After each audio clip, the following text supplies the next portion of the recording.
lime producer called in AESSEAL when faced with an environmental emergency. Corrosive lime powder was leaking from the South African company's heavy-duty vacuum pump. AESSEAL found that the pump's gland packing system was poorly adapted to dry powders and was failing to contain the dust.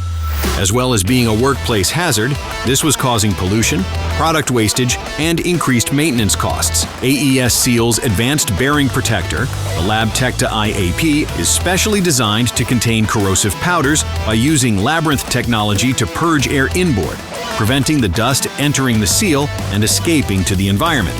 Installed in 2012, the LabTecta-IAP immediately eliminated dust leaks, and the mean time between failures extended from just a few months to 3 years.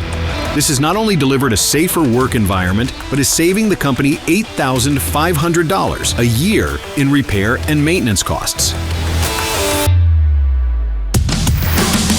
If your pumps or rotating equipment are causing a workplace problem, don't choke it up. Call AESSEAL.